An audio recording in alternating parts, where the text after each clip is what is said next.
အားလုံးပဲမင်္ဂလာပါအခု analysis လုပ်ပေးမှာတော့ရေနံစိမ်းဖြစ်ပါတယ် US or IL ရေနံစိမ်းတအားလှတယ်ဗျာဒီမှာကြည့်လိုက်ပါဦးเนาะဒါ weekly time frame ပါဒီမှာ support ပါဒီမှာ support ပါဒီမှာ support ပါဒီမှာ support ဒါလုံးဝ surround လို့ခေါ်တယ်ပေါ့เนาะ surround support ပေါ့เนาะဒါ weekly time frame surround support ကနေပြီးတော့အခုတက်နေပြီအဲ့တော့ကျွန်တော်တို့ D1 ကိုတွားကြည့်ရအောင် D1 ကိုတွားကြည့်တဲ့အခါမှာလေဒီမှာ down trend လေးပေါ့နော် down trend လေးကိုဖောက်တက်သွားပြီဆိုတော့နောက်ထပ် trend လေးတစ်ခုတစ်ချက်ဆွဲကြည့်မယ်ကျွန်တော်မျက်စိနဲ့မြင်တာလေးပေါ့နော်ဒီလောက်ပေါ့ဒါလေး time frame တစ်ချက်လောက်လိုက်အောင်မယ်အရန်လှတယ်ကျွန်တော်က time frame တွေအားလုံးပိုက်တယ်ကိုဆွဲတဲ့ time frame မှာပဲပေါ်တယ်ဒါ D1 မှာဆွဲတာဆိုတော့ D1 ပဲဖွင့်ထားတယ်ကျန်တဲ့ဟာအားလုံးပိုက်တယ်အဲ့တော့အခုဒီမှာဆိုလို့ရှိလေတစ်ချက်ကြည့်လိုက်ပေါ့နော်ဒီမှာ RSI နဲ့တိုင်းကြည့်လို့ရထောက်ကြည့်လို့ရတယ်ဒီမှာတက်သွားတယ်ပြီးဒီမှာနည်းနည်းလေး retrace ပြန်လာတယ်ပေါ့နော်ဒီမှာလေးဖောက်တက်သွားတယ်9စီကျိုးကိုပြီး9စီကျိုးကိုပြန်ထောက်ပြီးတော့ခု9စီကျိုးကနေပြန်ပြီးတော့တက်နေပြီအမှန်ကဒီနားလေးမှာလိုက်ပိုင်ရမှာကျွန်တော်လေးတတိမထားမိဘူးပေါ့လေနော်တခြားဟာတွေ analysis လုပ်ပြီးတော့ try နေတာဆိုတော့ဒီရေနံစင်းကိုတတိမထားမိလိုက်ဘူးဗျာကျွန်တော်လွန်ခဲ့တဲ့တလားလောက်ကတော့ယာထားတာတော့ရှိတယ်ဒါပေမဲ့အခုလုံးဝတတိမထားမိဘူးအဲ့တော့အခုဒီနားလေးမှာလိုက်ပိုင်လိုက်လို့တော့ရနော်အခုဒီ trend line လေးကိုတစ်ချက်စောင့်ကြည့်ပေါ့နော်ဒီ trend line လေးကိုသူဒါမျိုးပြန်ပြီးတော့ဆင်းမလားဒါမှမဟုတ်ဒီကနေတခါတည်း EMA 200ကျိုးကိုဖောက်ပြီးတော့တခါလေးတက်သွားမလားပေါ့နော်တက်တော့မှာအပေါ်တော့တက်မှာပေါ့နော်ဒါပေမဲ့အောက်ကနေနေစောင့်ပြီးတော့ဝေမလားအခုဒီကနေတခါတည်းလိုက်ဝေရမလားဆိုတာကိုနည်းနည်းစဉ်းစားရ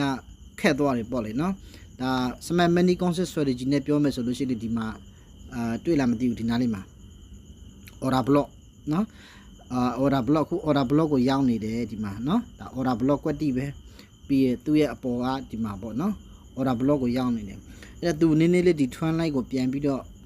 ရောက်လာမလားပေါ့ဖြစ်နိုင်ဖို့ကတော့ရောက်လာဖို့တော့နေတယ်ပေါ့နော်ဒီကနစတိတ်ကအရန် surround ဖြစ်တယ်အရန်လှတယ်နော်နောက်ကျသွားတယ်နည်းနည်းလေးဒီမှာ4 night time frame မှာကြည့်လိုက်ဒါလှတယ်နော်ဒီမှာ support က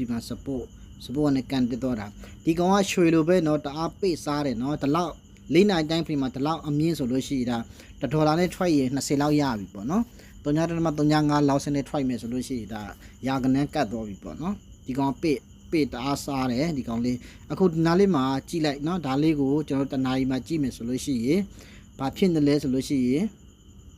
ဒီမှာတွေ့လားမသိဘူးเนาะကျွန်တော်တရားပြပေးမယ်ဒီမှာဟုတ်တယ်เนาะဒီမှာဖြစ်နေတယ်ဒီကောင်ကဘေးကိုဖောက်လဲသိတယ်ဟောဒီကောင်ဘေးဖောက်လဲဆိုတာကိုဒီကောင်ကအပေါ်ကိုဖောက်ပါတယ်နော်ဒါအပေါ်ကိုဖောက်ပါတယ်ဒီကောင်ကနော်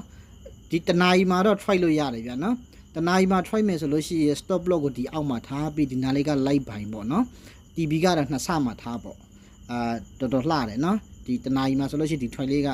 လှတယ်ဟို4နာရီတို့မှာဆိုလို့ရှိတော့နည်းနည်းလေးဘယ်လိုပြောမလဲ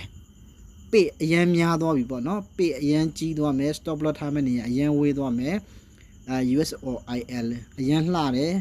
အောက်ကိုနည်းနည်းပြန်အကျကိုကျွန်တော်ကစောင့်ကြည့်နေတော့မယ်စောင့်ပြီးတော့ဒီကောင်ကိုဘိုင်ဖို့ရှောင်းတော့မယ်ပေါ့နော်အမှန်ကဘိုင်တင်တာကကြားလာပြီဘိုင်တင်တာကဒီကောင်ကိုဖောက်ကလေးကဒီမှာတွေ့ရနော်ဒီ bullish candle state ဒီ bullish candle state နဲ့ဖောက်ကလေးကဒီအနီတုံးမှာလိုက်ပိုင်ရမှာဒီနားလေးမှာပေါ့နော်နားလေးမှာလိုက်ပိုင်ရမှာ6839ပေါ့ဗျာနော်6839ဝန်းကျင်မှာလိုက်ပိုင်ရမှာအခု88ဆိုတော့ဒီကောင်ပေးမနေဘူးတက်သွားပြီနော်ဒီကောင်လှတယ်ကျွန်တော်ရဲ့ YouTube channel နဲ့တက်တော့အကောင့်လေးကိုစောင့်ကြည့်ပေးလို့ရတယ်ပေါ့နော် forex trading site ဝင်စားတယ်ဆိုလို့ရှိရင်ကျွန်တော်အစဉ်ဆက်မပြတ် analysis ကိုကျွန်တော်ကောင်းကောင်းလေးလုပ်ပြီးတော့မျှဝေပေးမယ်ပေါ့နော်အားလုံးအဆင်ပြေကြပါစေ